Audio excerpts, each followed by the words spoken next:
عيز مني لو يندجي ولي إبليس إذ ناديته يا ولي عيز مني. Nous allons découvrir ensemble la ville sainte de Touba au Sénégal, en Afrique de l'Ouest. Touba, l'arbre sacré du paradis, fondé par Cheikh Ahmadou Bamba. Mais Touba n'est pas né d'un simple coup de crayon, mais de la volonté des Mourides, guidés par la vision de leur marabout et de ses successeurs. Touba, ville musulmane et pieuse. Touba, où la prière, le travail, l'entraide et l'éducation guident les pas des musulmans mourides.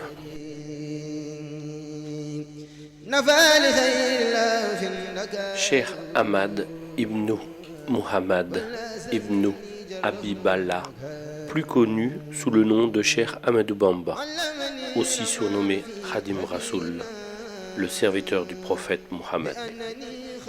Il est né à Mbaké Baol, un village créé par son arrière-grand-père, Maharam Mbaké.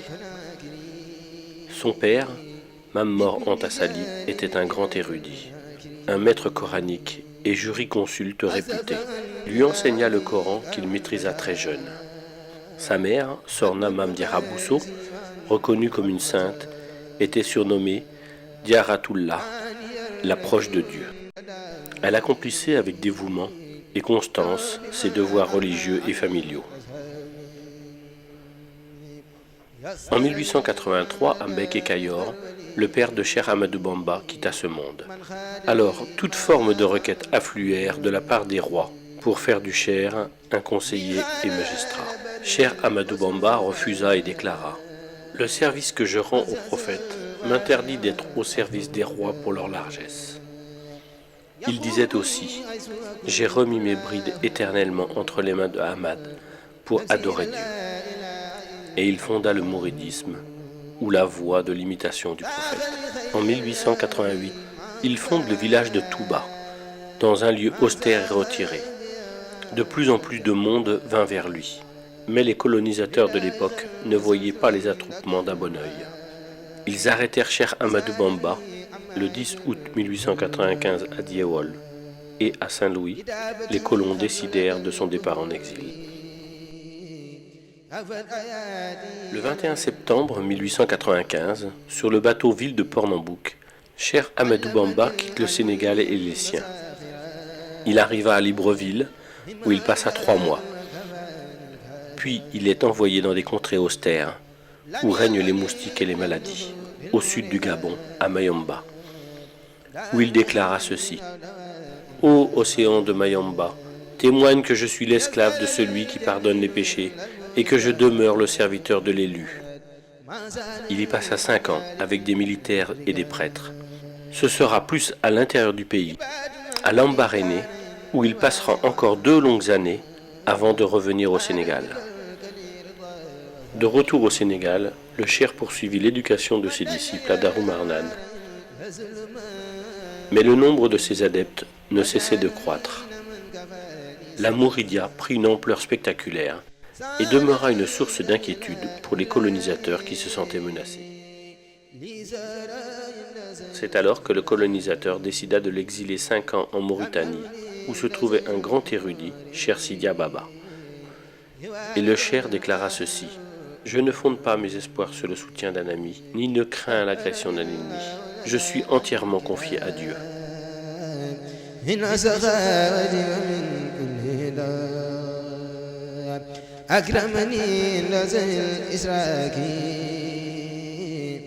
De retour au Sénégal, Cheikh Ahmadou Bamba est assigné à résidence à Thiéyenne.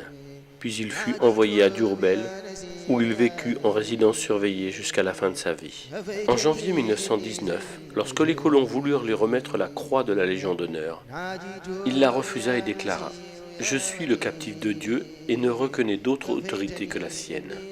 Ma récompense incombe au donateur, qui est noble majesté pour le service que je rends à l'élu, qui est pourtant le donateur par excellence. »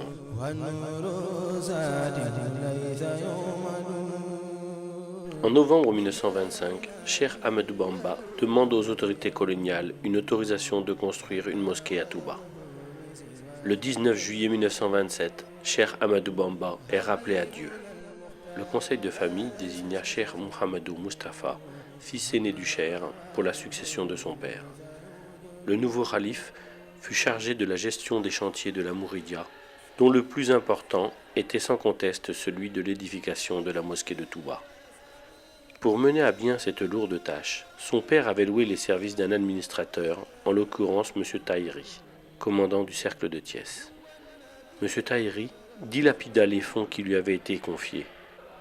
C'est alors que Cheikh Moustapha Mbacké décida de reprendre à son compte les travaux, mais il fut confronté à l'acheminement du matériel de construction. En effet, le matériel lourd ne pouvant se porter à tête d'homme ni à dos d'animal. La construction du chemin de fer était devenue un impératif pour la communauté mouride. 1500 hommes furent mobilisés pour réaliser 50 km de voies ferrées. Et en mars 1931, les trains pouvaient arriver à Touba. Ainsi, les travaux de la Grande Mosquée se sont déroulés sans arrêt de 1932 à 1939. Mais la Seconde Guerre mondiale éclata et le 1er septembre 1939, Cheikh Moustapha fit arrêter les travaux. La mosquée avait pris de la hauteur, les esquisses des minarets étaient sorties. 3000 hommes marchaient à pied pour acheminer les pierres de la carrière de Ndok. En 1945, Cheikh Moustapha s'éteignit à Touba, laissant derrière lui une communauté meurtrie mais très soudée. En 1949, les travaux reprirent, et les Mourides sont ainsi parvenus à ériger la grande mosquée dans un impressionnant travail de fourmi qui actuellement leur vaut cette hargne, cette bravoure, ce sens de la générosité et du sacrifice, mais aussi de l'efficacité dans le travail. La mosquée fut inaugurée par Cheikh Mohamed Fadel Mbacké, alors deuxième khalife. La ville de Touba est devenue aujourd'hui une grande cité religieuse. Dans la vision de Cheikh Ahmadou Bamba, Touba devrait réunir les conditions idéales pour répondre aux besoins nécessaires aussi bien de la vie spirituelle que de la vie temporelle. Alors, animé par sa conviction que seul Dieu pouvait lui accorder sa faveur de venir à Touba, il s'est adressé à lui sous forme de prière, et c'est uniquement à ce sujet qu'il a écrit son livre intitulé Matlaboul Fawzeyni, c'est-à-dire Quête de la double réussite.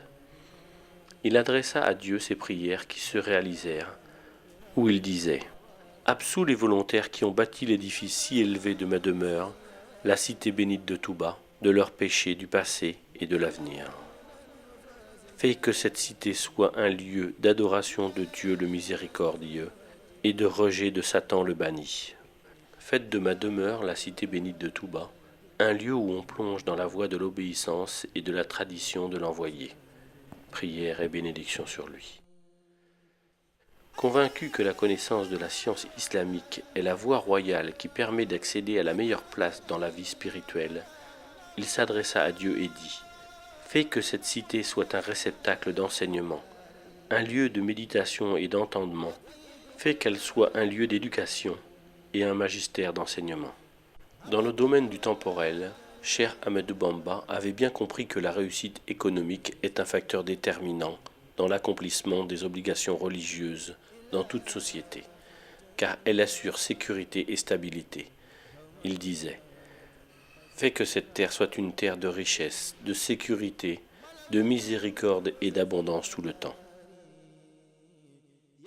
Favorise les habitants de Touba d'un bienfait en eau abondante, ruisselante et qui court à l'instar d'un ruisseau. Protège cette demeure du vagabondage et de la délinquance et de toute promiscuité.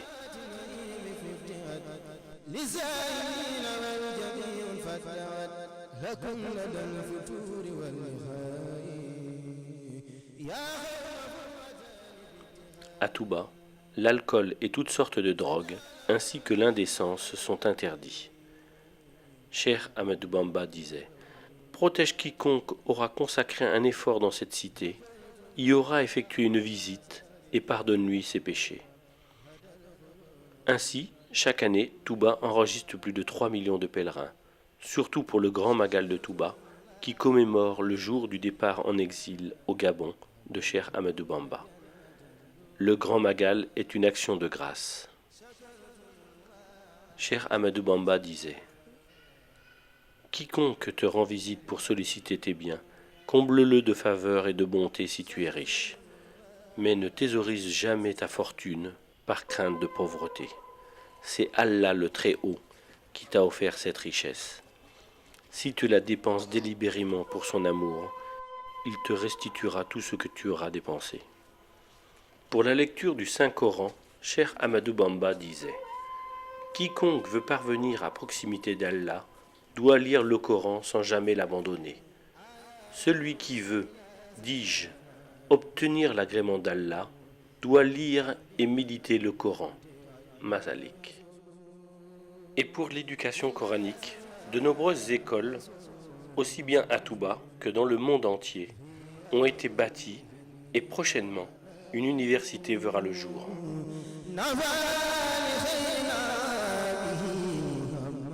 Les mausolées des grands dignitaires mourides sont souvent au pied de la mosquée.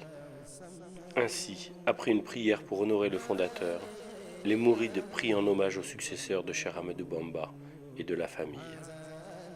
Touba, créé en 1888 par Cheikh Ahmadou Bamba, a grandi après sa mise en terre en 1927. Nous voilà en 2011, soit 84 années où les mourides œuvrent pour Touba, guidés par Cheikh Ahmadou Bamba.